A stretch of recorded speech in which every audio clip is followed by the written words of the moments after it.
それでは、ただいまより午後のセッションを始めたいと思います。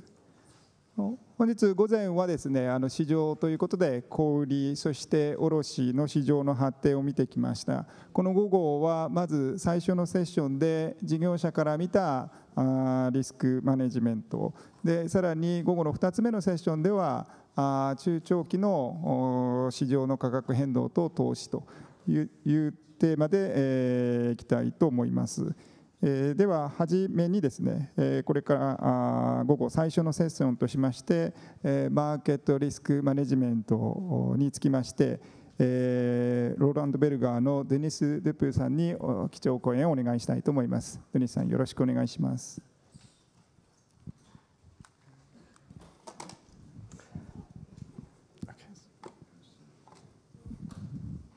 Thank you. Ladies and gentlemen, good afternoon. I was given the privilege of starting this afternoon and basically trying to shake a bit the room after lunch, so I'll try to do this.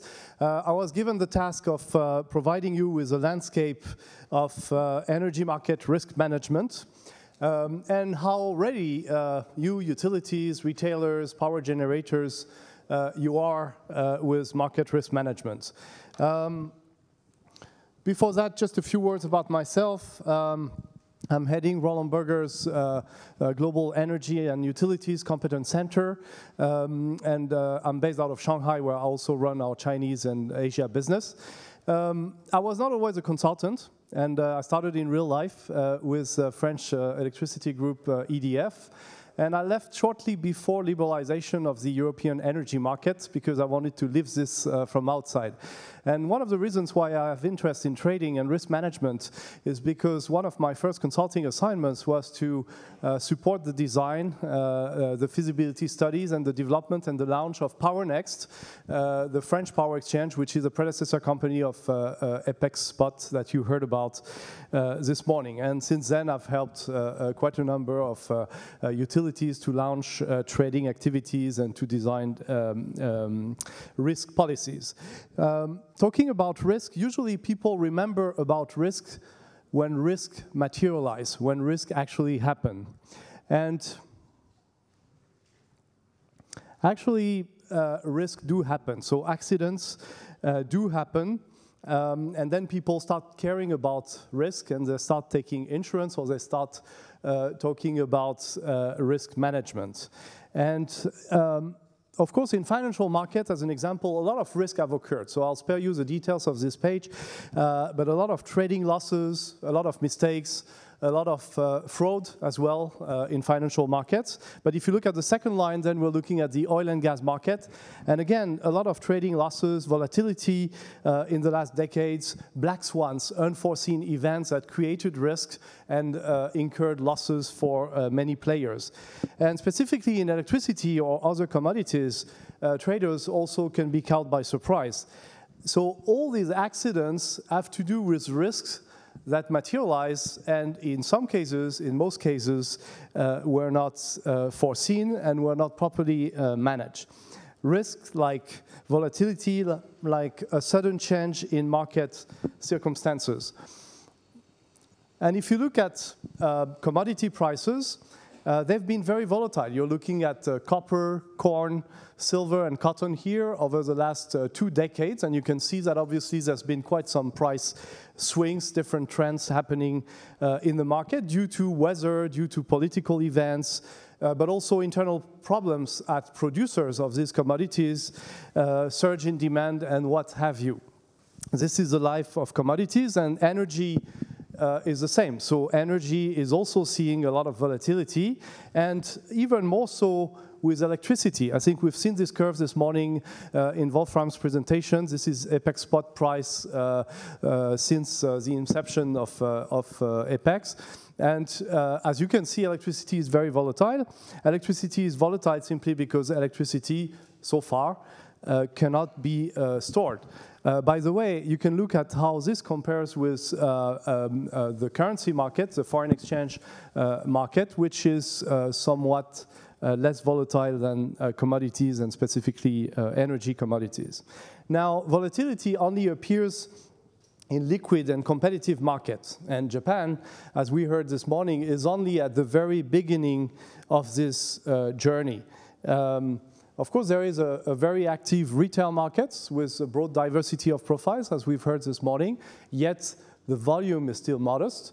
And this is, in turn, driving an emerging wholesale market, which still has also limited volume, although we heard this morning from the CEO of the Japan Energy Exchange that this is growing, and also limited liquidity. And the price reference that is created by the Japan Power Exchange, of course, is not fully established as a tool. So it's time to get prepared. Why is it not established as a tool? Well, probably, and if I mirror the early days of the French market or the European market liberalization, because utilities, large legacy players, are not yet putting a lot of volume on this market because they deal with trading internally, and I will come back to that. So risk management is an imperative for utilities, for retailers, for power generators.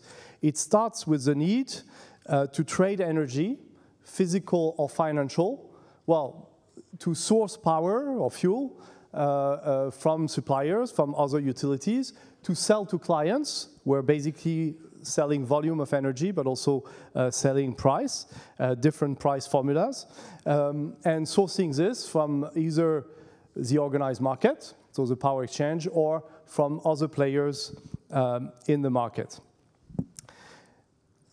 And of course, all this under watch of the regulator. Now, in a fully liberalized market, assets and client bases are all optimized versus the market. So everything is faced to the market. What that means is that if you are a retailer or if you're a utility, you're managing a portfolio of assets and positions. You have your upstream positions, your fuel supply, your long-term contracts, your power generation, what have you, and you're selling contracts either firm or flexible to clients. And again, in a liquid market, you benchmark all these positions against the market. So you will check at every moment in time and along different time horizon whether these positions are relevant and the price position of this block, say your generation, is it relevant to use your generation or should you go to the market to buy, totally or marginally? And you would do this for every supply position and every demand position. That's what happens in a liquid market. Everything is benchmarked against the market. Now, in an illiquid market or in a market where liquidity is only emerging, well, most of it is happening within the utilities, which is exactly the situation that we've heard about this morning here in Japan, and only partial volumes are optimized versus the market. Maybe excess capacity that needs to be sold on the market, maybe people that, like the retailers that do not have generation that have to buy from the market. So this is why liquidity is lower, because the volume that is traded on the market is lower. I won't comment the details on this slide, but managing risk basically starts by managing the portfolio of position, as I've just explained. So structuring the portfolio, breaking down the portfolio in building blocks that can in turn be optimized versus the market or benchmarked with the market. And then trading happens. Trading is basically first executing the transactions on the market with third parties or on the power exchange in order to optimize the position. Using your generation assets to structure new transactions and benefit from arbitrage opportunities, as an example, that's asset-backed trading. And then sometimes taking speculative positions or directional position, betting on the price evolution, as an example, and that's proprietary trading. So as a result of this, there are risks which needs to be monitored and controlled. And multiple risks for utilities and retailers and power generators. Risk related to the wholesale market and this price volatility, as we've heard before. Risk related to your customers, because you're selling a specific price formula, or you're selling a certain volume, so you need to manage that risk. And volumes can be uncertain because the customers sometimes simply cannot forecast precisely what they're going to consume the next day, the next week, the next months. Also, you may be active in several geographical areas or electric system areas. You need to manage the risk related to being in several zones. You also have sometimes complex exposure because you're buying LNG in US dollars and you're selling electricity in yen if you're talking about the Japanese market. Shareholders matter. So your shareholders are very wary of any risk you can take. So if you're an oil company, your shareholders probably expect that you take a lot of risk on the oil price. That if there is an upside because oil prices are going up like they do now, well, they're going to benefit from it and they accept the risk that if oil prices collapse, okay, they're going to probably lose some value. But if you're a utility, your shareholders probably don't like that kind of risks. They simply want you to be able to serve your clients, to serve the loads, and they don't accept that you're taking any kind of speculative risk on the price. Or if they do, probably they want a limit. And you also have internal challenges. Well, internal challenges because different parties in a utility, as an example, have different interests. The retailer wants the lowest price as possible. However, the generator actually wants the highest price for its output as possible. How do you reconcile those? Well, that's how you optimize versus the market, because the market is actually making peace between those parties. But that has to happen, and until it happens, there is no peace.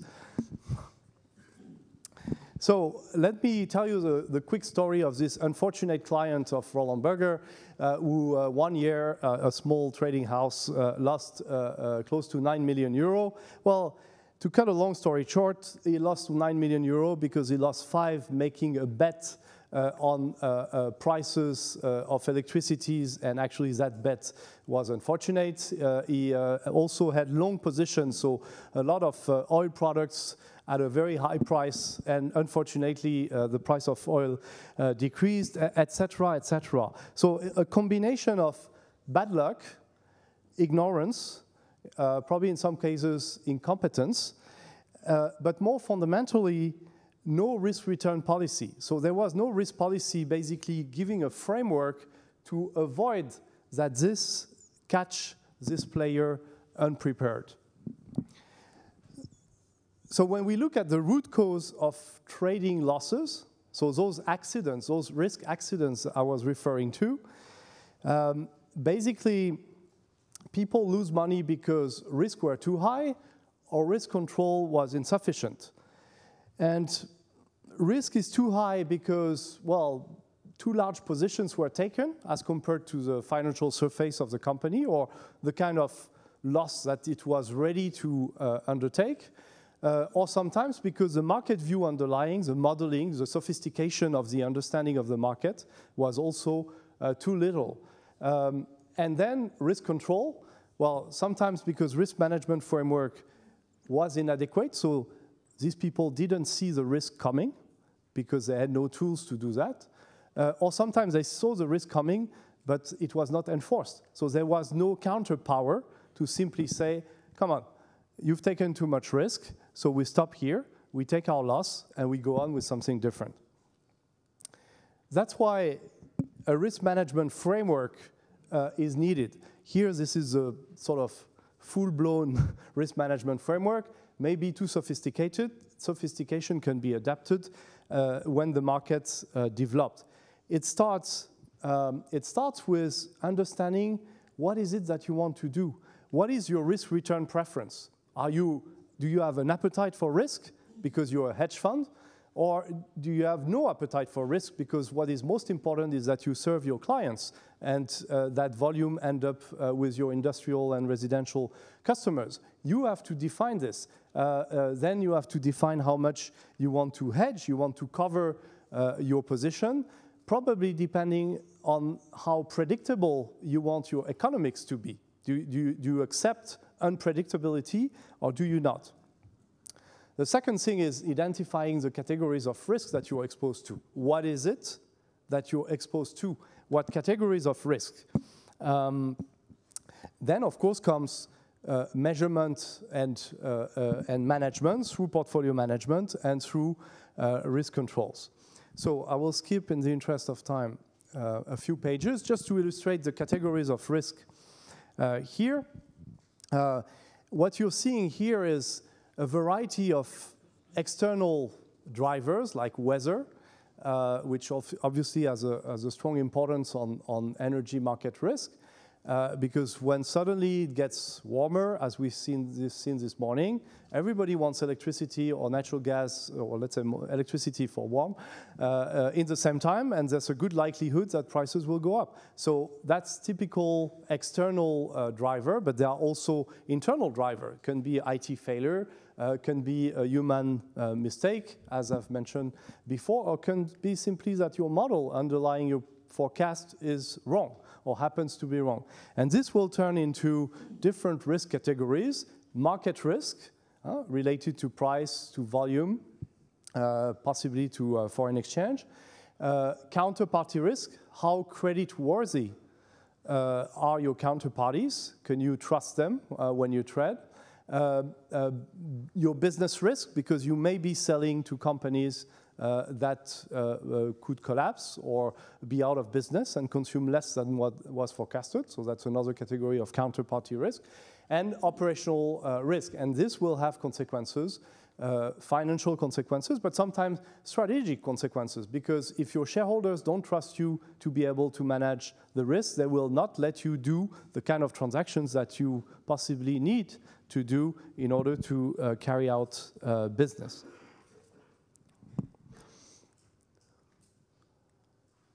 So portfolio management is the first way to help balance this risk and transfer this risk to outside of the utility, the power generator, or the retailer. So you may want to transfer the risks to your clients through contract terms. We've heard this morning that there is this wonderful price adjustment clause today in all electricity sales contracts. That's a wonderful way to pass on the risk of whatever happens upstream to your downstream clients. We'll discuss that later. It's probably not good for market development, but at least you're transferring risk. Another way to transfer risk is to put penalties if your client consumes too much volume, or to propose to the client that you may interrupt their load or shave some of their loads if prices goes beyond a certain point. So there are all sorts of ways that are described here to transfer risk to your clients. Of course, you can also have price hedging strategies. I'm not going to go into the details of this, but basically you can do it back to back. So as soon as you're discussing with a client, immediately you will hedge. So you will buy on the market the exact same characteristics that you're selling to the client. If you're a bit more sophisticated and maybe working with the mass market, you will probably buy a certain quantity with certain price characteristics and then try to sell that quantity. In a way, you're turning yourself into a wholesaler, and then very, very fast until before the market conditions change, you sell this to your clients. With B2B customers, you probably have to commit to something, and then you have to make sure that you go on the market, the physical market, but also the forward market, to mirror the price conditions that you've extended to that client. I will skip a few pages. They are in the deck, so you can have a look if you're interested. So when it comes to risk indicators, we hear all sorts of mathematical or statistical definitions around this, around value at risk, earning at risk. All of them basically measure statistical deviations of the value of your portfolio, given a certain level of probability. To cut it very short, this is all great. I'm meeting a lot of utilities executives that basically talk a lot about this, and to be honest, quite sometimes have absolutely no clue what they're talking about because they simply don't understand the concepts underlying. And this is fine because probably it's not their job in some cases. What is very important is that they know what they're doing, so they know what risk they want to take and what are the objectives of these indicators. So what is it that you need an indicator for? Is it for operational decision making? Is it for financial performance management? And then you can pick the right indicator and have specialists understand this. Need to understand the scope of risk. And then, you can think of your typical indicators. Indicators are not everything, even though a lot of people talk about it. So a risk management framework is a combination of different things. You need a governance, you need a risk organization or risk management organization. You need people, again, that understand the statistical tools that are underlying risk management. You need process procedures, you need reporting, you need IT. I think we'll find out a bit more in a few minutes. And you need a risk policy, which is your Bible, which is basically saying, okay, what type of risk are you authorized to make, at what level, and how do you, and until what limit. I will skip this. As I need to wrap it up. Organization is important. I think the risk organization somehow has to be separate from the operational organizations. This is a basic principle for risk management, not only in energy market risk management. So that's pretty obvious. And there is another evil in this, which are bonuses. So I'm sure that a lot of people will hate me for saying this, but nevertheless, you have to know. Bonuses of the traders have to be aligned on your business objectives. If they're not, there's a good likelihood that the trader will go as far as possible in terms of volume, in terms of risk-taking, to maximize return, unless you're saying that they should not do that. And they will also, doing that, they will also maximize their bonus, which is absolutely natural and expected. So this part of the problem, the compensation of the people trading, has to be linked to your risk management framework, and that's what risk policies basically are made for. Amongst other things, the risk policy is a holy Bible that define your risk management objectives, your categories of risk, the governance underlying, and then your risk management principles, maybe with some mandates that are given to different divisions with different risk profiles, different authorization to take risk. So I'll stop here. I think the first thing to do is ask yourself the question, what are the risks that you're exposed to today, in the future, depending on the market development? What can you manage, with what levers? What do you need to do this? Do you have clarity on the implications on your P&L, on your balance sheet? And maybe to finish, are your executives on board? Because what is, I think, lethal in energy market risk management is when the legacy utilities executives do not understand that some transactions may expose the company to risks that they're not willing to take. Thank you.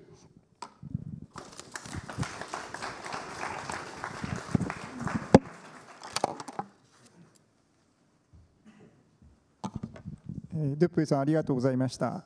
続きましてこれから3名のスピーカーの方にお話しいただければと思います。まず最初は RW サプライ&トレーディングのジュリー・アーノルドさんです。Okay. Julie, please.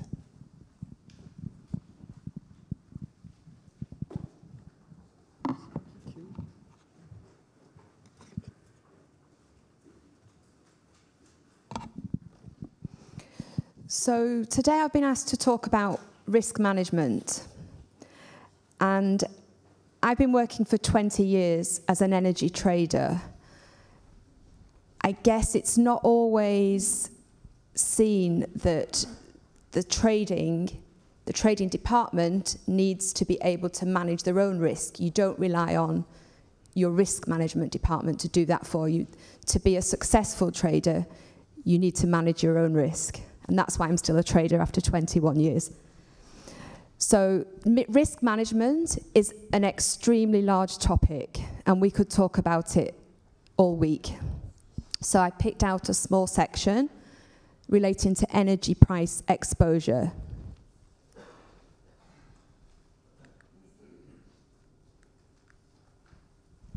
So this is what I'm going to go through today. First, I'm going to talk to you about energy exposure and what does that actually mean. I think in this industry, there are a lot of complex terms, there are acronyms, and often everyone doesn't understand what they mean. So I'd really like to explain that properly, what that means. And then I'm going to talk about how we can use a wholesale power market to manage our risk. So we can trade to reduce rather than increase our risks. I'd like to follow that with a discussion about requirements for a successful wholesale power market, and a little bit about the difference between physical and financial markets.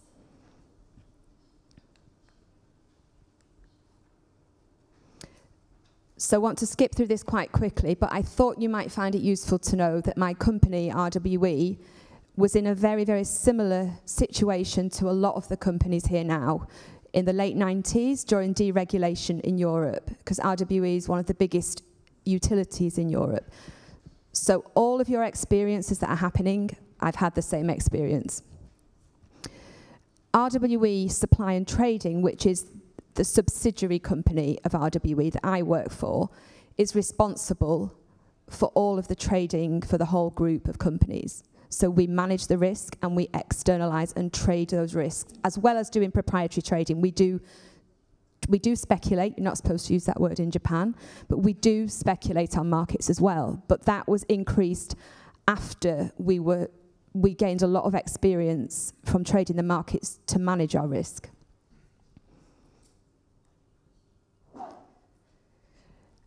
And I would also like to let you know that I've worked in both a retail company and a utility. So during the late 90s, during deregulation in the UK, I was working for a large UK retailer. So for the retailers in the room, I understand a lot of the situations that you guys are in now. And since then, I've traded a number of different markets, including UK power and gas, all of the coal markets, physical and financial coal, and all the coal indices. I'm currently based in Singapore, trading Asian power markets. So that's Japan when it starts, but Australia, New Zealand, and Singapore markets. So energy price exposure. This is another term for risk. So your exposure to the energy price movements is a big risk for your companies. These are the examples that I've come up with. So a coal miner whose mining costs are known, his investment is known, but the sale price of coal is unknown. He has an exposure to the coal price in the future. A power retail company whose power sale price is known, but he has no assets and his purchase price of power is unknown. That is the energy price exposure. A gas-fired generator whose LNG purchase price is linked to oil and sale price, to whether it's to JPEX or retail, is unknown. All of these energy price exposures can be reduced, and they'd be reduced by trading. So in all of these examples, if we introduce trading, we reduce rather than increase the risk. So if the coal miner who has invested in a coal mine sells coal futures or coal derivatives, he reduces his risk, not increases it. So how would companies reduce their risk in Japan? Should they use physical markets? Should we have a physical power market? We've got the spot market, but we could have a physical forwards market. Or is it better to trade on financial? And this is a question that I get asked a lot of times in Japan. There's pros and cons of both of those markets. So for physical power, it involves cash out risk. So if you're in imbalance, you get a penalty. There's licensing conditions to enter the physical market. Mainly generation and retail companies would enter the physical market, whereas trading companies or banks would go through the financial market, because the financial trading can be a lot simpler. So in financial terms, the standard contracts are much easier for us to access. There is a standard financial contract called the ISDA that we can use for trading lots of different commodities, including power.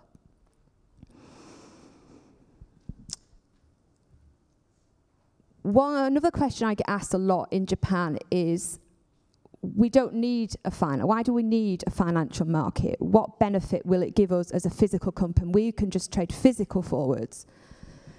Well, sometimes what can happen is if everybody in the market is a physical player, let's say, for example, the price of power rallies in the future and it trebles in price, all the generating companies are going to look at the price and you probably think, well, the price is really high now, we want to sell. But the problem is all your counterparties also see a high price, they all want to sell at the same time. There's no buyers because the price has gone up too much. So that's where the financial market comes in, because you've got traders and banks that are willing to buy and sell all the time, and that's what's known as liquidity. So liquidity means at any point in time, there's always a buyer and there's always a seller. If you want to buy, you can go and find a seller. If you want to sell, you can go and find a buyer.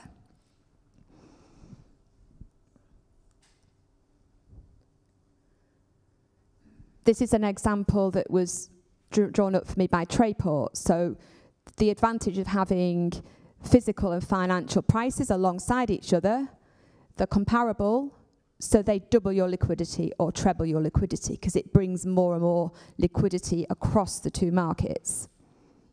That will only work if you've got somebody that's able to trade both sides of the market. I'm sure Trayport can tell us more about that later.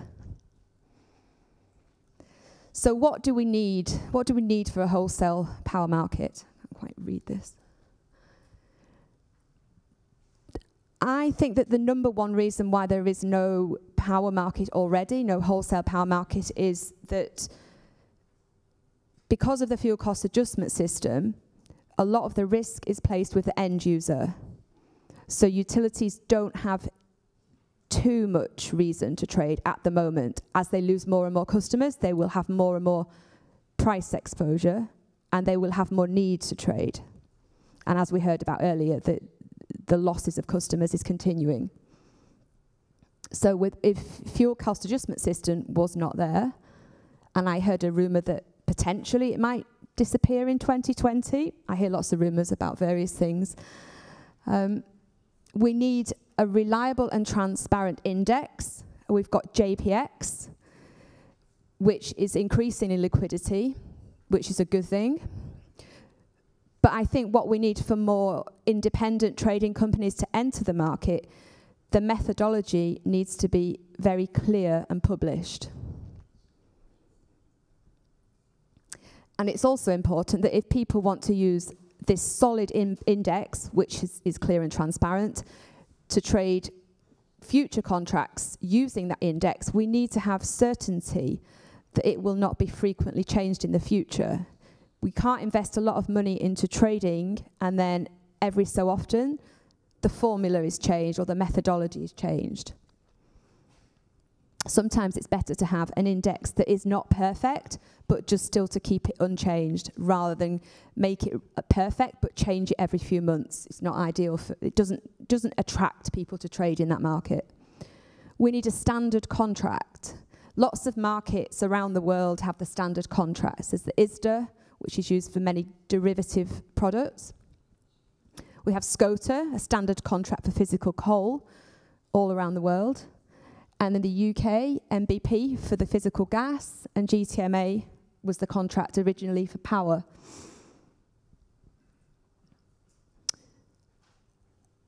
Another important thing, if you have parallel physical and financial markets, we need to reduce the basis risk between the two of them. And what that means is we need to make the financial price reflect the true physical price. And one issue in Japan at the moment, which we can see, is that the current methodology in JPX does not allow for negative prices. Japan's in a very good position here because lots of countries around the world have already deregulated and created markets. So you're able to design your market to learn from our mistakes. And negative pricing is a real thing, especially with all the renewable generation coming online. And Japan, you will, to eliminate the basis risk between the two and to allow a fully functioning spot market, negative pricing is needed for times when there's too much generation and not enough demand. Liquidity providers such as trading houses, it's up to you guys in Japan. You're the most important people in the market. We as traders can enter if you want us and need us. But if you want and need liquidity, you need to make it easy and attractive for us to come and help give you the liquidity. And finally, generation data must be published in a timely manner to everybody at the same time. And that means if you've got an outage or your power station breaks, that information needs to be public, because otherwise that can lead to insider trading in companies that are not producing fully the information and disseminating it to the rest of the participants in the market. And that is a normal situation in Australia, in the US, in Europe. That is the norm. I know in Japan, it's more secretive. People don't like to give out this information.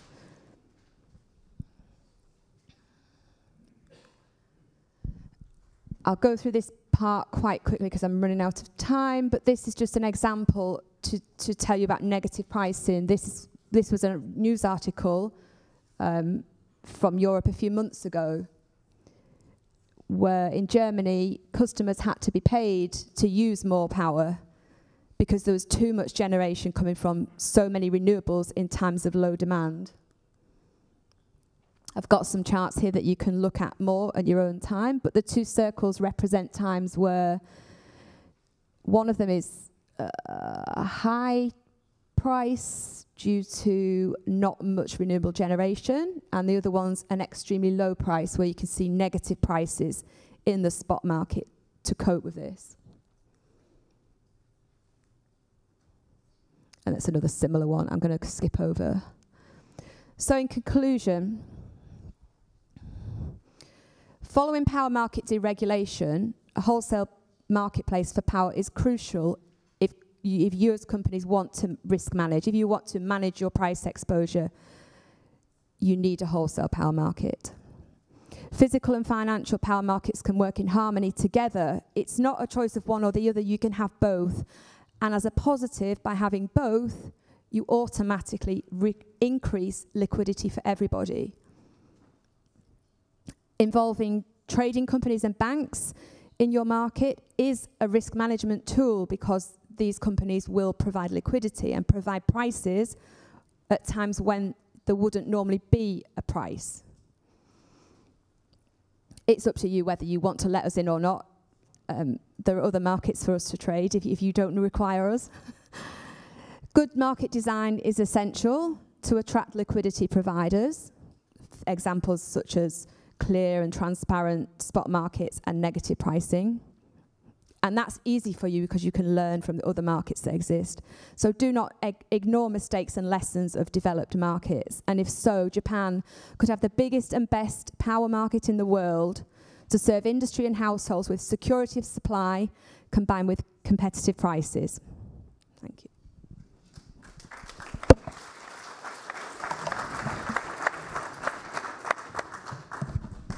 ジュリーさん、ありがとうございました。続きまして、TP-ICAP のジョージ・ドゥランガヌディスさんよりお願いしたいと思います。Okay. Yeah, that's fine. That's fine.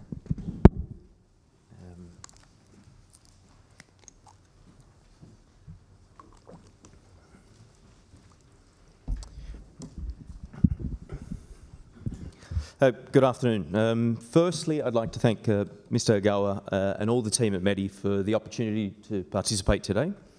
Hopefully I can provide some insight through my experiences into the way I've seen various markets develop, not just electricity markets, but various energy and commodity markets.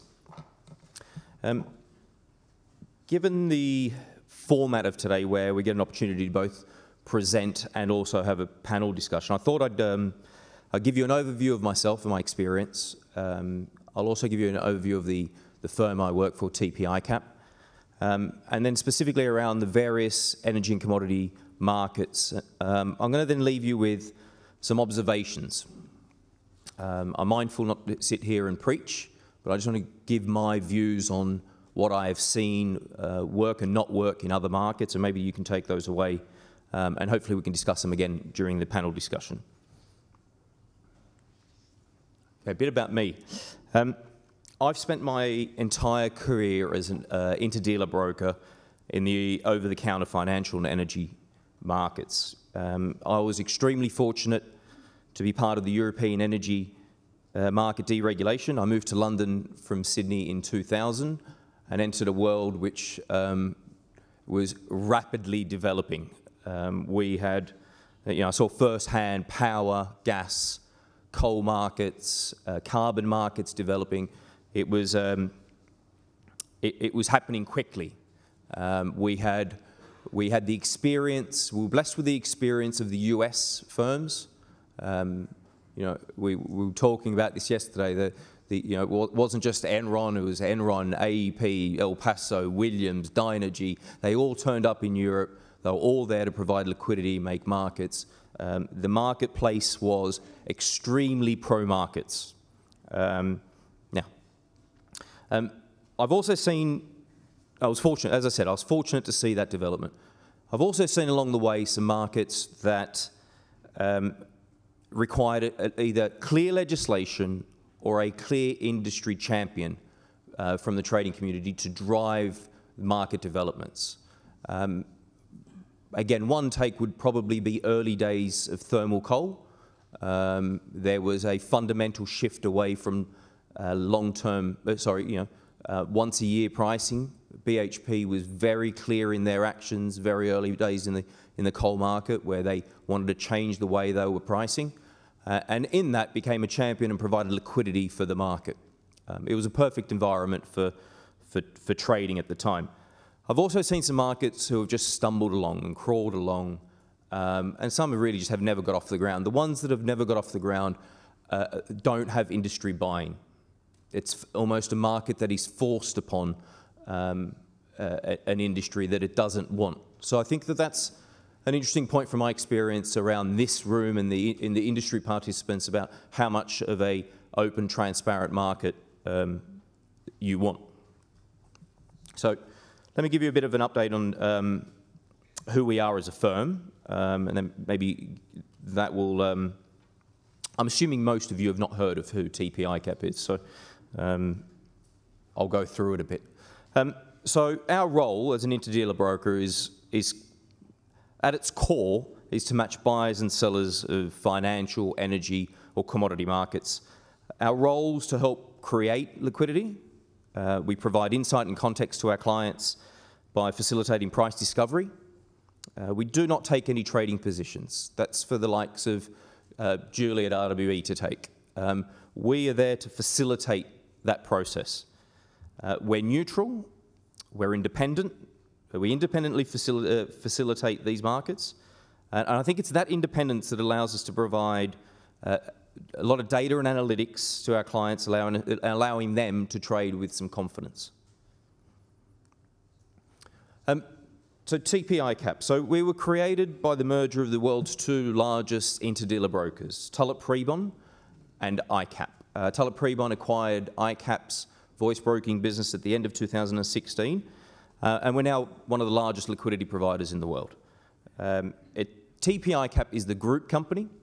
We operate separate competing brands within that umbrella. The Tullett Prebon, ICAP, and PVM brands are our biggest. All are in the energy and commodity space. as I said, independently operated, however, the TP-ICAP group provides a common infrastructure for those brands. Some more on the numbers. I'll skip through this. I mean, just one point to make, that we aren't just when we talk about our client base, it isn't just energy retailers or utilities. Our client base is diverse. It's hedge funds, it's investment banks. In some of our markets, it's high net worth individuals. We have a huge diverse client base, and it's that ability to have a diverse client base that allows us to find best pricing for our clients. Okay, just finishing off with, so our global footprint, 73 locations, 31 countries. I think we've cut a few through the merger, so I think we're slightly less now. They're all linked together on a global framework, which allows us to service a client, in a recent case, service a client in France who wants to trade a market in Australia. It's that ability to bring clients together that differentiates us. So I've been asked, so I've spent the past few years visiting Japan to discuss various energy markets, and I keep being asked, when is your firm going to set up here? As a firm, we are here. We've been here for a long, long time. We've got a long history in Japan. Our JV partner Totan with the ICAP brand, and we've got a wholly owned office for the Tulip Prebon brand. Our firm is committed to Japan for the long term. We are extremely keen to be part of an energy and commodity business here, which we don't currently have. So I won't go, these are some awards we've won. It's great, we're very proud of that. We get to go to events and wear black tie, so we're all happy with that.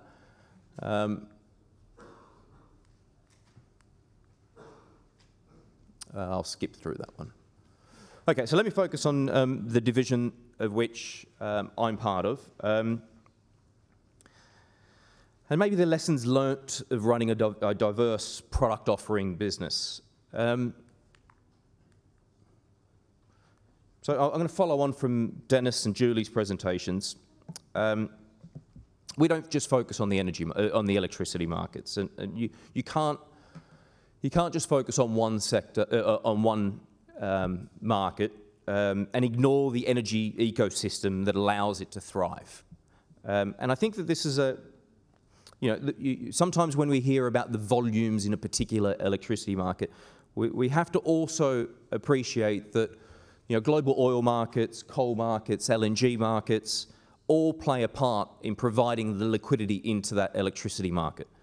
As I said, I get asked when one of the brands will be here. We as a firm need to see some developments in the market here before we could jump in it with some serious investment.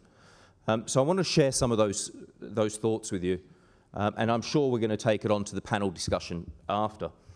The first point I'd like to raise, and ultimately this decision will be decided by some of the people in this room, is whether the Japanese power market will be domestic and insular or open and international.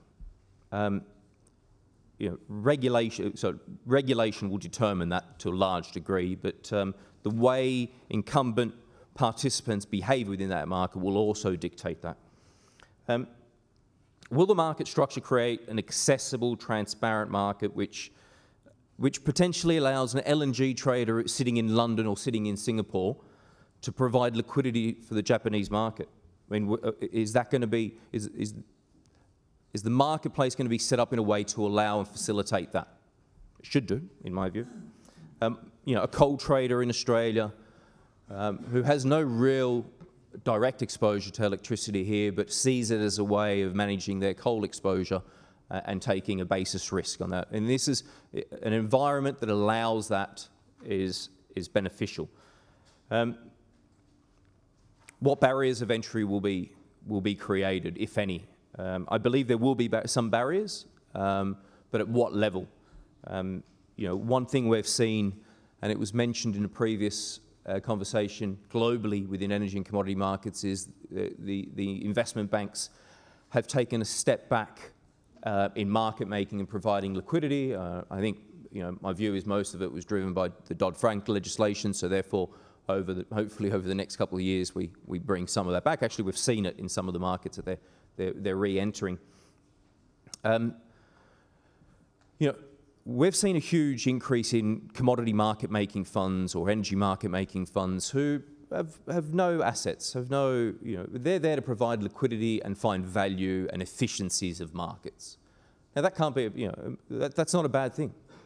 We should encourage that. And I guess the question here is, will the Japanese power market be a place where that process can continue? Within energy and commodities at TPICAP, our biggest business by far is our global oil business. I mean, billions of dollars worth of transactions are all priced off indices.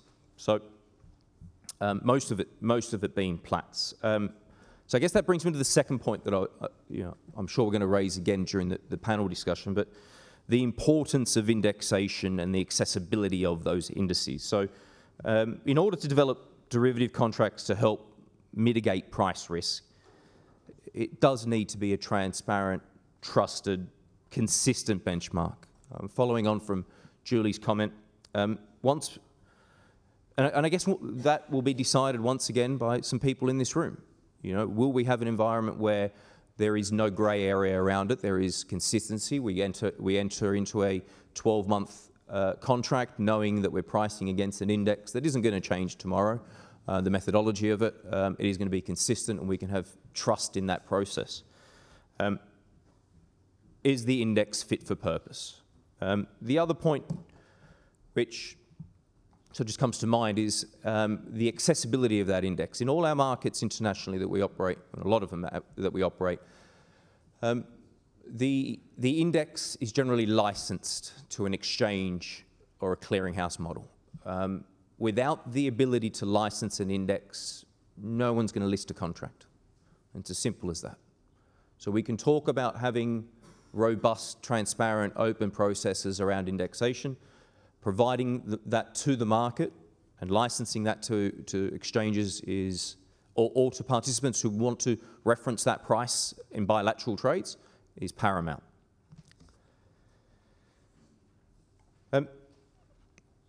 The third point that I'd like to raise was the market needs, so this is my view of the Japanese electricity market, is a lot of people, and we mentioned earlier, around the potential listing of a TOCOM power contract. From the conversations that I've had, without a license index, it's not going to happen. But even that, it's not the exchange that people are asking for, but the clearinghouse behind the exchange. Trust is at the heart of every transaction.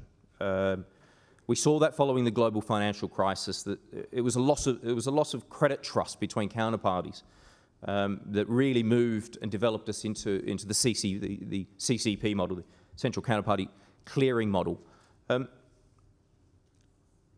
Within our energy and commodity business, we saw a huge surge in market participants following the CCP model.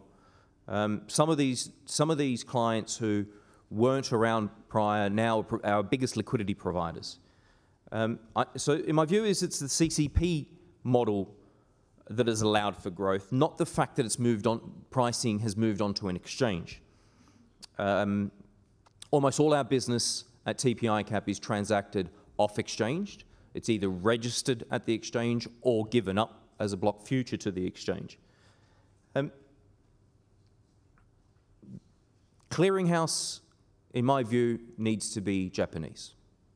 It needs to be well capitalized and funded and protected by industry and the government. It needs to provide certainty of transaction to the market participants. And I think is the biggest single point in creating a vibrant, healthy futures market, be it financial or physical. I guess that will determine whether we're creating a model of counterparty trust, which a CCP becomes, or a club of a select few that can play by themselves. So I guess the topic being market risk management. I'm fortunate that Dennis and Julie did all the hard work about some details. For me, market structure, indexation, and clearing, the three points I wanted to highlight today. Finally, a map of all our businesses globally and our products. I hear, stand here today, I want to put Japan and electricity on our map.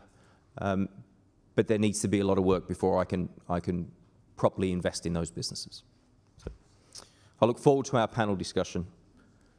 Thank you very much.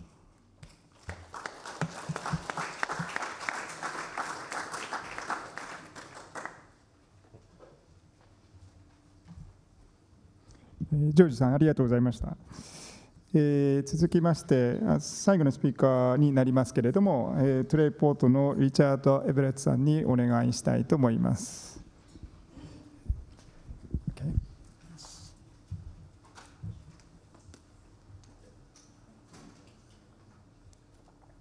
Good afternoon. I'm Richard Everett, and I'm head of product and markets at Trayport. And I've been fortunate enough in my role for 13 years to really work with the European market through deregulation from back in 2004, 2005 to about 50 trades a day in the wholesale market. And by that, I mean the market from day ahead out through months to years, up to about 5,000 trades a day we have today. And I'll share some of that experience with you. Before I begin, a little bit on Trayport. So Trayport's a software company. We're mainly based in London. We have quite a large office in Singapore. But we're a technology company, so we provide matching engines and connectivity to the marketplace, to interdealer brokers, such as George's company, but also exchanges. And then we provide trading tools and a trading screen to traders that connect to that screen, connect to that venues through our systems. And what that's created in Europe is a network of market participants and venues, and around 80% of transactions in power, gas, and coal go through the Trayport systems. Every month, one of the tools we produce for the market is a market dynamics report, which outlines the market structure for the European market. And what I have on screen here is a share between the different types of execution available. In the light blue, I have broker bilateral. So this is volume that's executed between participants, typically physical, particularly in power, via an interdealer broker, and then settled bilaterally between counterparties. In the dark blue, I have broker cleared. So this is volume that is still arranged by a broker, but as George said, goes through the CCP, it's registered onto the exchange or clearinghouse. And then in the grey, I have exchange executed. Now, what you see with European power there in the middle is that even though this is a well-developed market, you still have 70% of the volume arranged by brokers and not directly on exchange. And you see similar patterns in other worldwide markets, particularly in power. And you see bilaterals about 50% of the volume. On this chart, I'm showing the amount of volume across the different asset classes. And it's important to know that in Europe, the power market is part of a set of products of European utility trading. And it only represents about 20% of the total volume trading. And within Europe and in the US, people see these as integrated markets: the power, the fuels, the gas, the coal, and the emission allowances. And having them all together provides increased opportunity and optionality to traders and users of this market. So, talking about wholesale deregulation, the liberalisation of the market, it's important to know that in Europe that the markets aren't all liberalising at the same rate. Europe is still a collection of countries. So in Western Europe, what I'm really going to talk about is the experience from Western Europe, where markets have fully deregulated. In Eastern Europe, there's some of the same constraints on the pricing, the large state monopolies in place. That means that they haven't developed into the markets, the wholesale markets that you would want to see in Japan. So what has the process in general looked like as the markets evolved? So from regulated market, the first thing that developed was bilateral trading. So this was typically directly between participants, non-standard agreements, took a long time to agree for physical forward transactions. Then really two things happened, and one is what Julie mentioned about standardization of the contracts. And in Europe, that was led by a trade body called EFET, who worked to develop a standard agreement for energy that's still used today. But then after that also came interdealer brokers. And as George said, these provide a number of services to help the market develop. They provide price transparency. So even though the markets are bilateral, the brokers share information about where the price is, what trades are occurring in the forward market to give an indication of where the price is and allow people to see how they can manage their risk. The other big role that the brokers played coming into the market is they allow each participant to reach many more participants. So rather than going completely bilaterally and only being able to reach 10 firms to see if there's an opportunity to exchange risk, with brokers, the brokers can intermediate and reach 50 or 100 firms. And this allows more participants into the market. The next stage is where exchanges and the central clearing have come into the market, and they provide an opportunity to, again, increase the number of participants by removing barriers of entry. So removing the barrier of bilateral trading, removing the barrier of physical trading, so new participants who can increase liquidity can enter the market. And then what we've ended up with within Europe and in the US is you end up with a combination of all three, and broker cleared, where you have these financial products that are easy to enter, but you still have brokers to intermediate, is a large part of the market that we see today and going forward. In terms of the participants that we see, that has evolved. Originally it was traders who had physical interest in the market, but it has been critical for the market to develop that new entrants have come in, be that smaller players or financial players who either provide liquidity or have a different view on the market and a different view on where their risk is to ensure that trading can happen when people need it to happen. And then the facilitators, the interdealer brokers, and the exchanges. In terms of power, I think one of the key characteristics to consider is the breadth of contracts that you have within a power market compared to other asset classes. So in Europe, this is groups of products per country. So each country has its own pricing. In Japan, we would expect there might be a number of different zones. But within that, you then have a wide range of deliveries. So days, weeks, months, quarters, seasons, and years. And a wide number of load shapes. So the standard being base load for 24/7, but also peak, off-peak, and even hourly contracts. So what that means in the developed market we have in Europe today is that for German power, when you also include the financial and physical products that are listed alongside and used by different counterparties, you have over 70 contracts that are actively traded every day for German power alone. In European power, we have about 300 active contracts. And our expectation in Japan is that you'd see, as a minimum, 60 to 70 contracts once the market's developed. Now, if you compare this to a financial future, the Brent financial future, for example, which is a worldwide benchmark with hundreds of thousands of trades, that only has about 30 active contracts.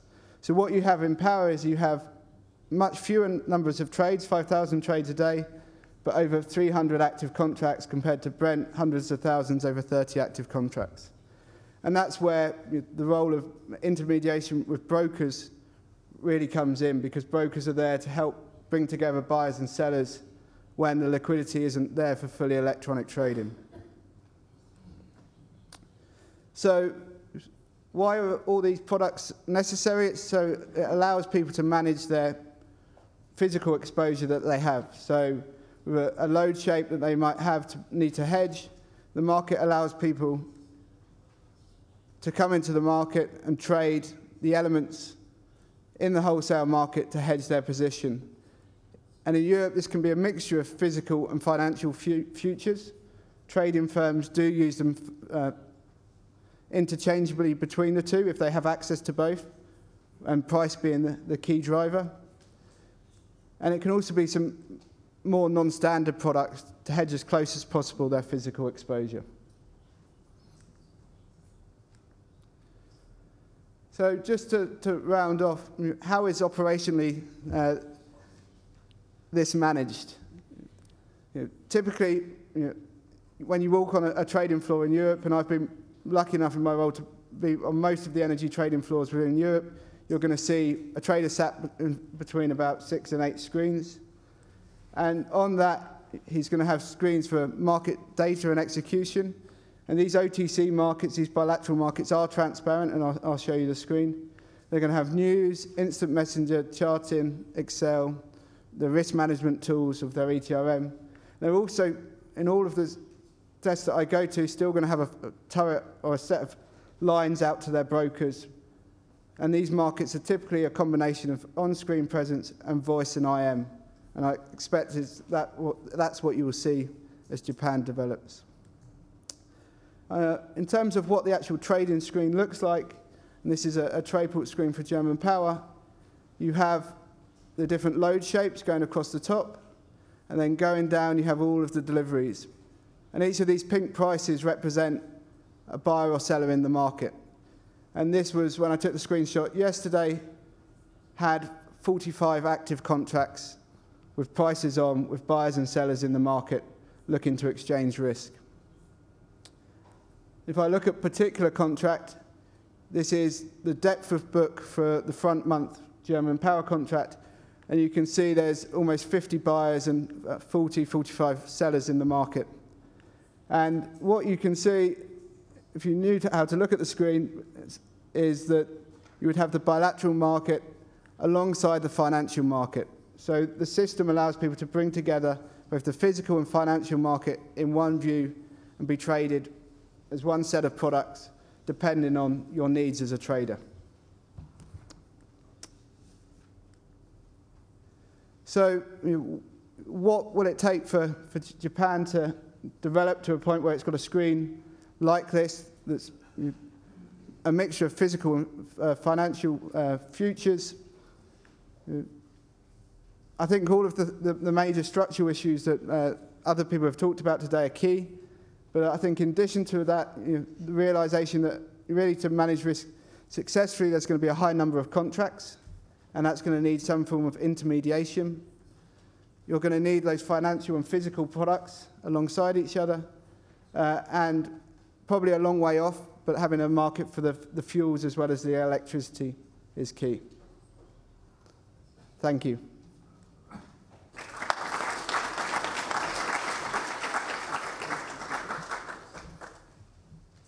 リチャードさん、ありがとうございました。この後、それでは、パネルディスカッションに入りたいと思いますので、スピーカーの方々は前の席にお移りください。で、今度のパネルディスカッションにおいて、モデレーターをしていただきますのは、東松の大島様であります。大島さん、よろしくお願いいたします。まずは最初日本語で、デロイトトーマツの大島と申します。この度このセッションのモデレーターを務めさせていただきます。短い時間でございますけれども、こちらヨーロッパを中心にですね、実務経験者の方がいらっしゃっておりますので、こういった機会を通じて、先進国といいますか、他の国で何が起こっているかということについて、ある程度実務的な観点からディスカッションを聞いていただければなと思っております。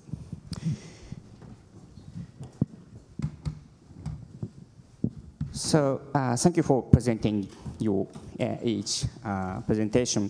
I'd like to kickstart the discussion why European utility is now employing such a cutting-edge risk management and hedging tool.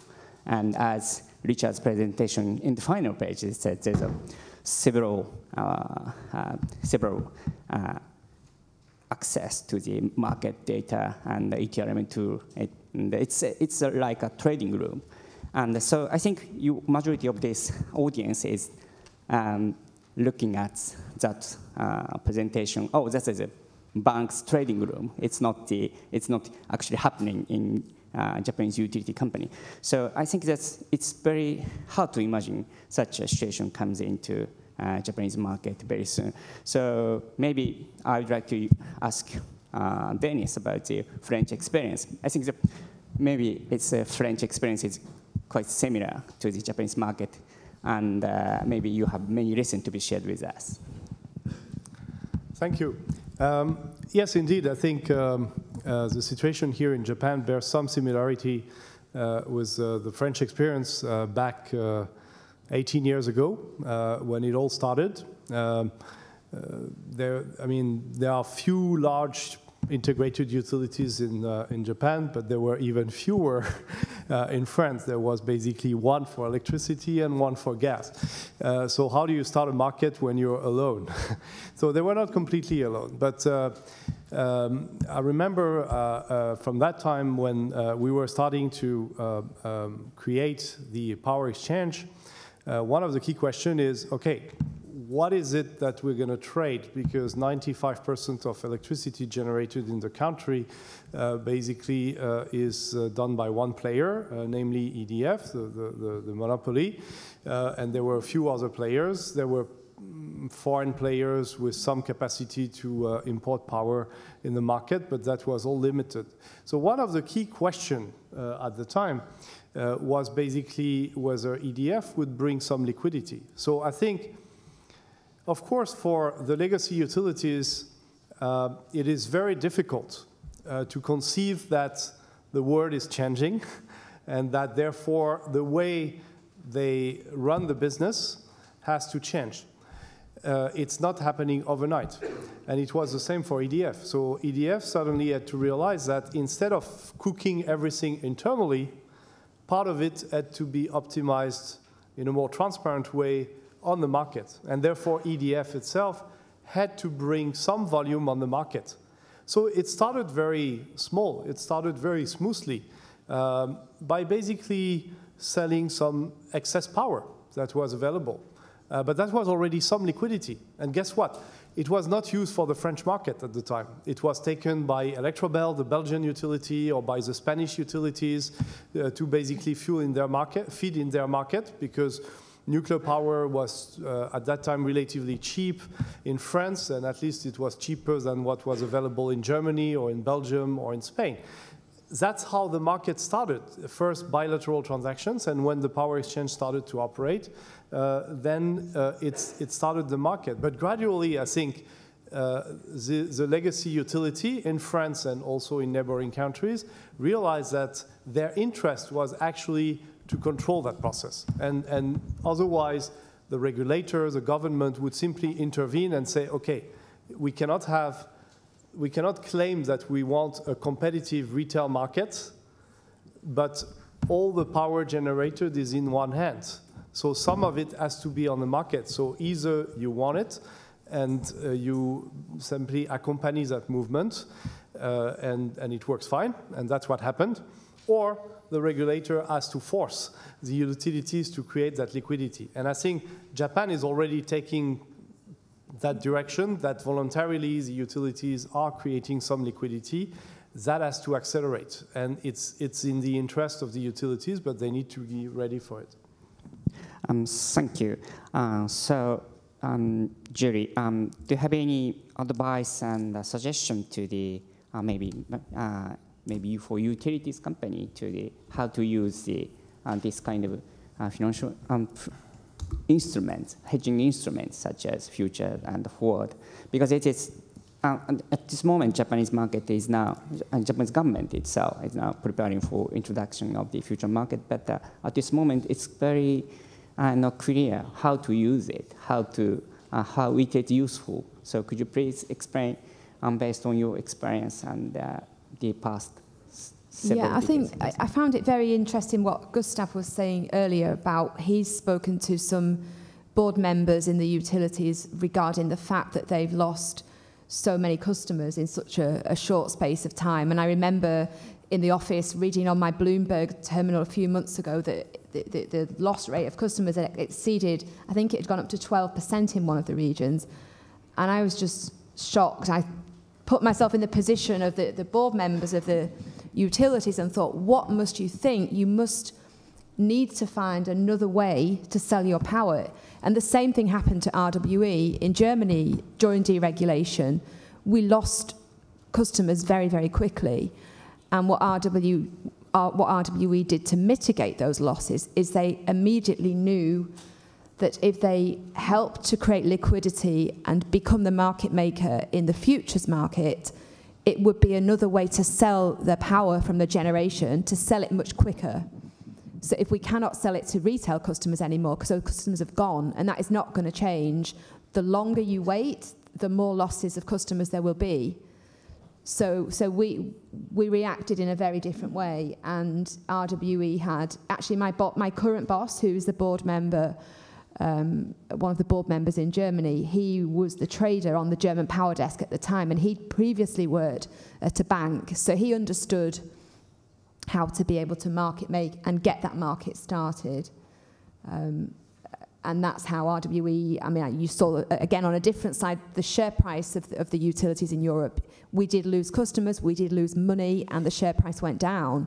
But if we hadn't had the wholesale market to sell our generation, it would have been a lot worse. So, yeah, the longer you wait for the wholesale market, I think the worse it's going to get. So it's maybe related to the presentation of Dennis and how to define the risk, how to set up the maybe risk appetite or risk management framework inside the firm. So do you have any advice, maybe all panel, do you have any advice to set up the how to mitigate risk, how to set up the risk management framework in this Japanese circumstances? Okay, I go again then. No, I think risk management is a big word. Maybe it starts very simple. As I said, I think it starts first by trading with outside parties, not internally. It starts by looking at the market. I mean, I come from, initially, before being a consultant, I came from EDF power generation. And EDF power generation was optimized in a sort of very technical, economical way. Well, the perfect way that we learn at economics school. I've been there too. And it had been done the same way for the last 40 or 50 years. So everybody knew how to do it. And there was no space for the market in there. It was simply the merit order of all generation plants, and from the least expensive to the most expensive. And suddenly there is an external price reference, and that price reference may be driven by other forces. It's driven by the retail market, it's driven by the weather, it's driven by whatever. And so I think to answer your question, it starts by having a few people within that generation optimization center, which exists in every utility that has power generation, by these people starting to have, instead of having only their merit order in front of them, having the market price reference, which may be relevant, which may not be relevant, but at least it's a benchmark, and starting to maybe trade around that market price reference. And that will create some risk because it's trading. So someone will have to say, okay, that's the limits of money we're ready to lose. But as Julie said, anyway, that power you have available because you've lost the customers. So anyway, if not selling directly to the utilities retail, it has to go on the market, and then somebody else sells that power to the retail customers. So that's how gradually to start. But it takes a lot of mindset change. So in my view, the first step to do is to have people at the heart of utilities that can start thinking differently, either people from internal, because all Japanese utilities like EDF, RWE or others were buying coal, were buying fuel oil, were buying natural gas on global markets in USD with price variation, and we're hedging against this. So everybody already knows how to do this. They simply don't apply it to electricity in the first place. So what you have to do is grab the few people from the fuel department who know this a bit better and mix it with the legacy power generation or the legacy retail people and start making it happen. If it does not happen naturally, maybe it can be a separate organization or a joint venture with a bank or a trading house. That's how a lot of European utilities did it. EDF did it with Luis Dreyfus at the time, a Spanish utility, Endesa did it with Morgan Stanley, etc. So there are multiple examples. The French gas utility did it with a French bank, Société Générale. So there are multiple ways to create that change. Thank you. So maybe its keyword is reference price. So George, you have many observations regarding this. Yeah, yes.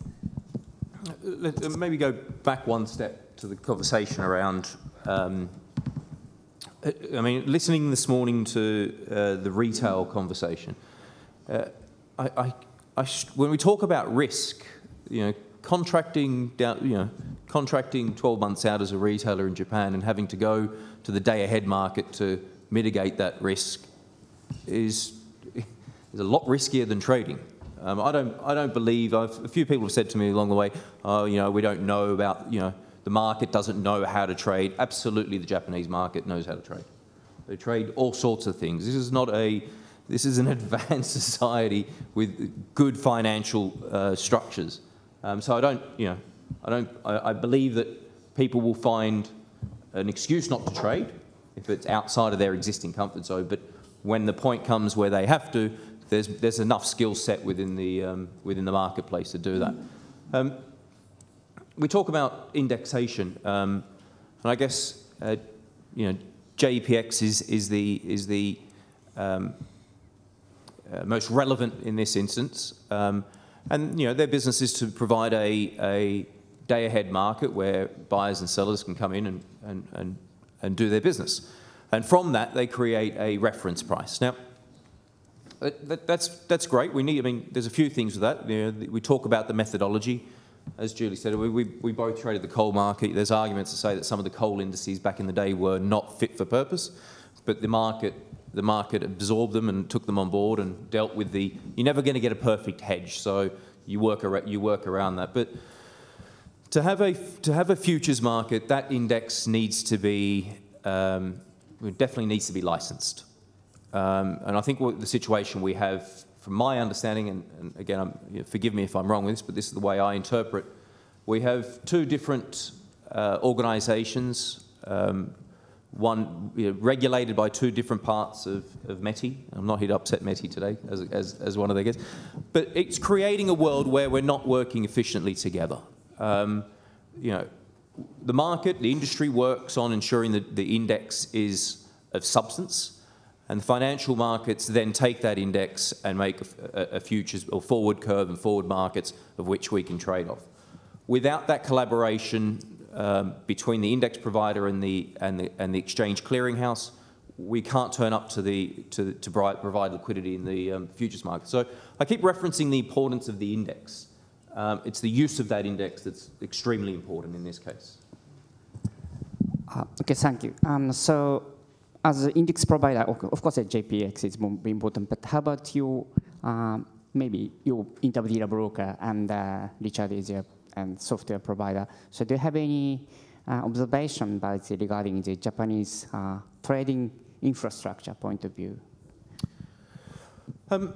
It's not generally a position. We're not in the index providing game. We do work with a lot of index providers because a lot of them, unlike in power markets, a lot of the markets we operate in the methodology that's created to index is a lot of interpretation. So we work with index providers to provide information for them to then go and provide indices. It's not for us to do this first bit. I think this is what really, I mentioned it earlier, it needs to be this industry here, this room, people in this room that can make those decisions to set up the strong foundations of which a market needs. It's still beyond me how retailers are managing their current situation. Beyond me. I mean, they must have deep pockets, or extremely. You know, there will be an event. There always is an event. You know, we talk about 300-400 new retailers. It takes one event to get rid of 200. So they need the tools to be able to provide. You know, all the things that the guys in this morning's panel were talking about that are available in the UK. They all could be provided here if the right structure's set up. I remember writing down this morning on my piece of paper, listening to the presentation from the retail guys, and I wrote, it's a ticking time bomb, because the longer it takes to get the wholesale market ready, the more chance of something will go wrong. And if something big goes wrong and all the retailers do go out of business, then competition has completely failed in Japan, and that is it. That is the end. And I'm assuming the end goal here is to provide best pricing for the consumer.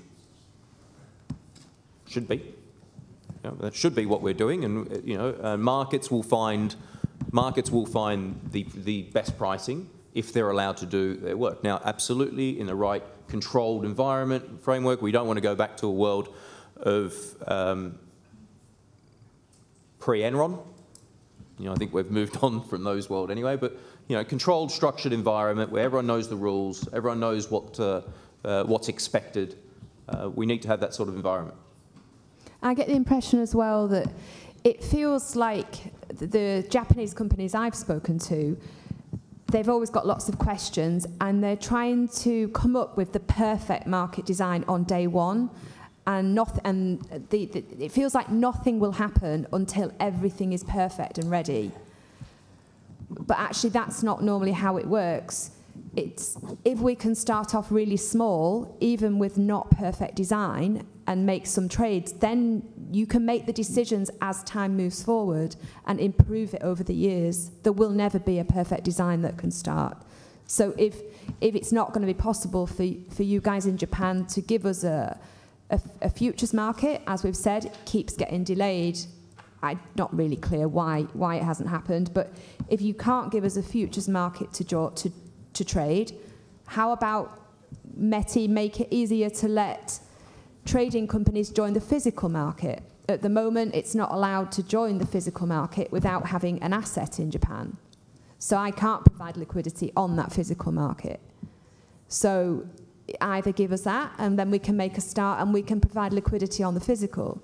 If that is not wanted, then just let's start the futures market in a very simplified, non-perfect way and start trading small and then increase. And everybody will learn then as time moves forward. We all learn together. In the other markets that I've traded, they all go through stages, and the industry fixes it together. We will come up with solutions together. An interesting question, I guess, for maybe the guys from the US as well, is we talk about volumes. You know, we've seen the slides of volumes of market participants. How many market participants have no assets that are there to provide market-making capabilities for these markets? We don't, at the way the current structure of the Japanese market doesn't allow for that. You probably know from Europe. Yeah, we have about 60 or 70 firms who are pure financial players in the market, and they play a crucial role in the market in providing liquidity. And when the banks left, which a number of the banks did leave 3 or 4 years ago, it did look like it was going to leave a hole, but it's been filled. Got filled pretty quickly as well, didn't it? Yeah. But they are crucial for the market. And it was the same when there was the US trading houses involved in the European markets, and they all, following the Enron episode, they all left, and we thought, who is going to bring liquidity? Then the banks came in, then the banks left, then there was a hole, and then more liquidity came from funds and trading houses. So there is always someone there if you allow them in to give you that liquidity. Thank you for Julie, especially your comment.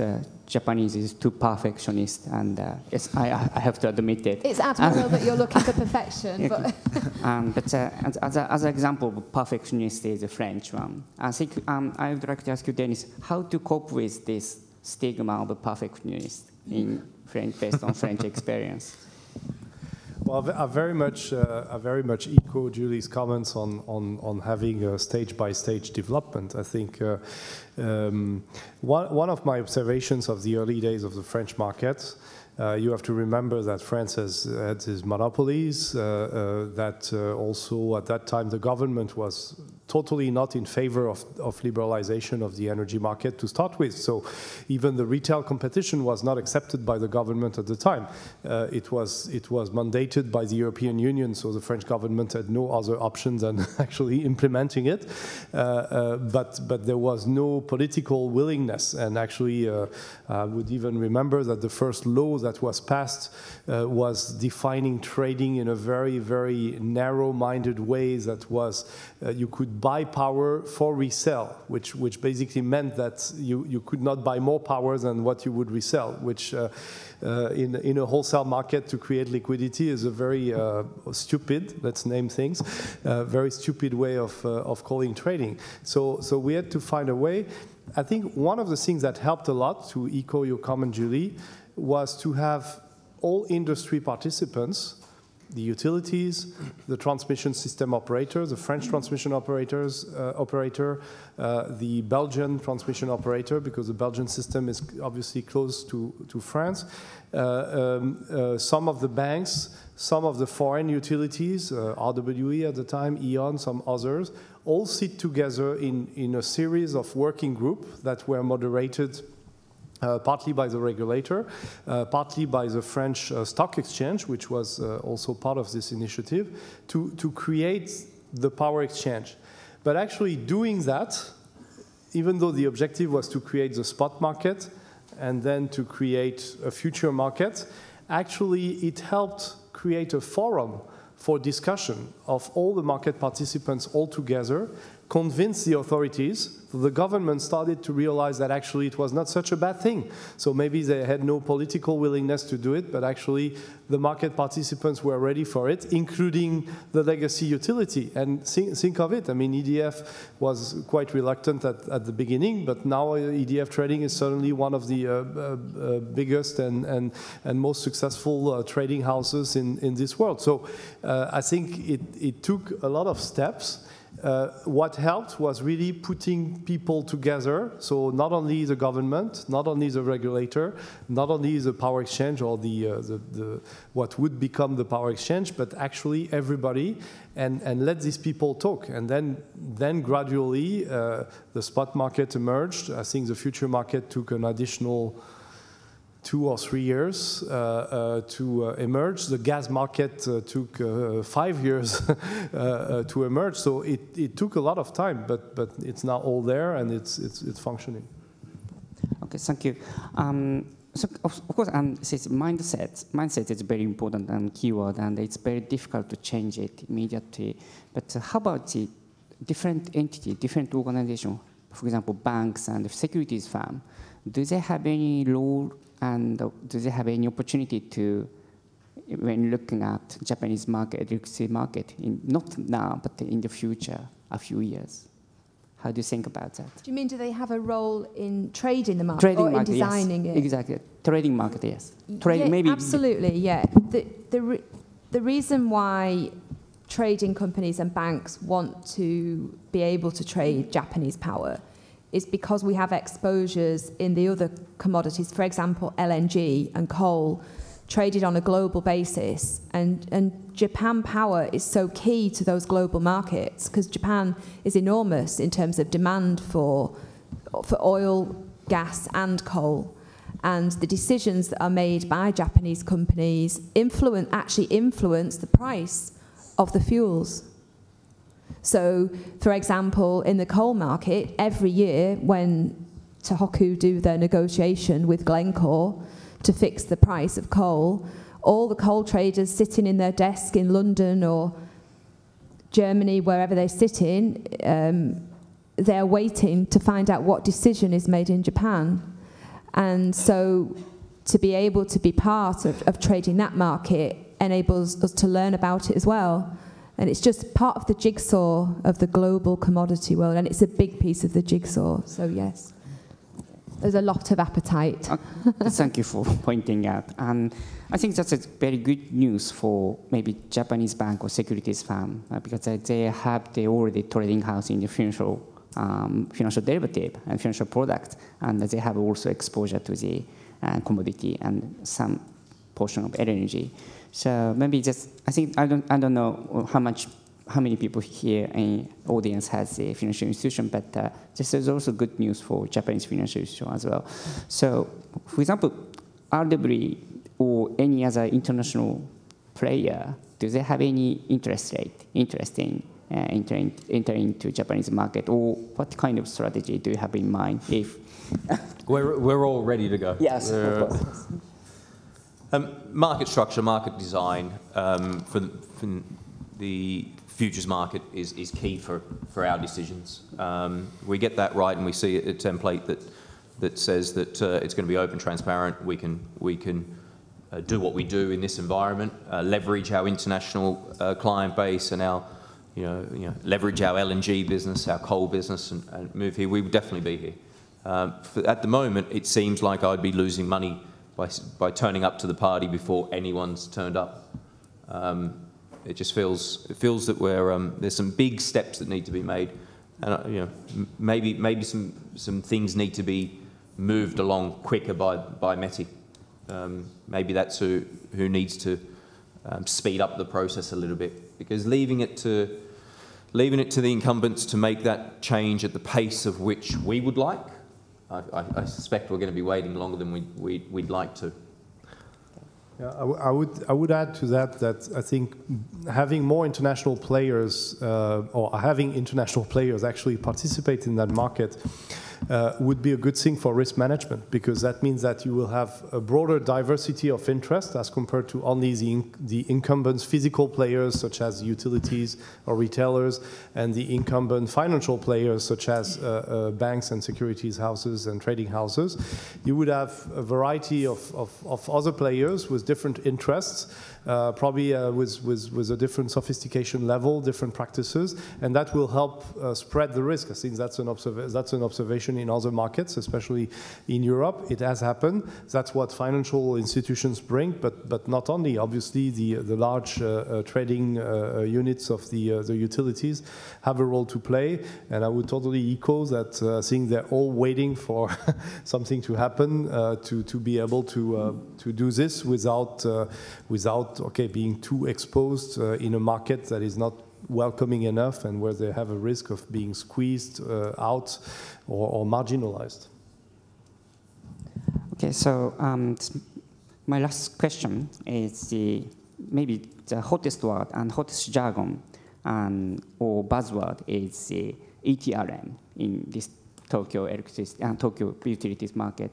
And how because ETRM is, everyone wants to understand, everyone wants to make it viable, useful to the company's risk management, but they're not sure what's the starting point. So do you have any recommendation or suggestion? What is the next step to employ? I think your starting point is for ETRM is a spreadsheet. If you've got a spreadsheet, you've got ETRM. So just in case people don't know. The scale's correct. So we have 300 trading firms as customers in Europe. We have probably 50 or 60 who don't have a risk management software system, that they do it manually via spreadsheets. And they look to automate, but it has to be appropriate to the scale of your business. If you're doing a trade a day, you can manage it without a system. It's as the level of trading increases that you need to build the tool that makes sure you don't have the risk of errors, emissions that are going to hurt you down the line. But in the short term, you have the capability to do it already.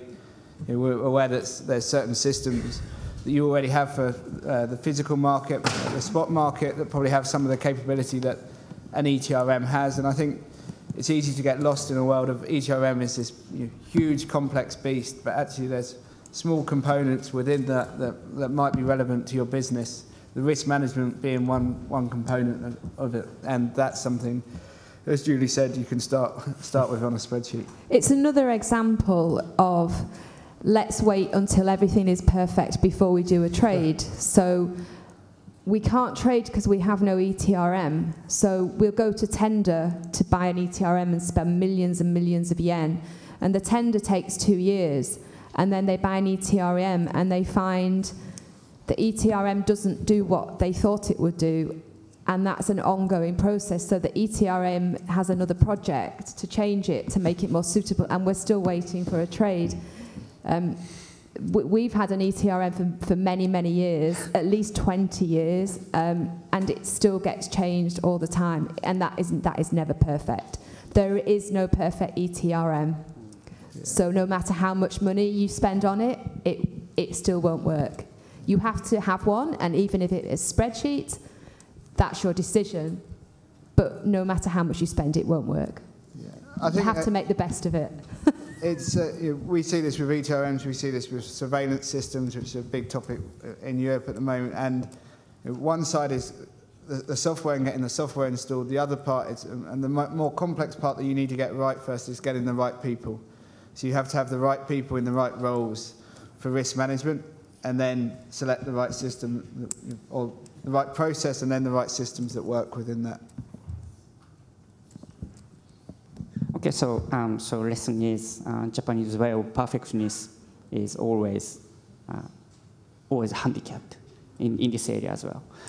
Okay, so thank you for all panels, and I hope audience be happy with this discussion, and I hope it is useful, helpful for your future orientation of this risk management. Thank you for your presentation, and thank you for sharing your time, and thank you for coming to Tokyo. Well,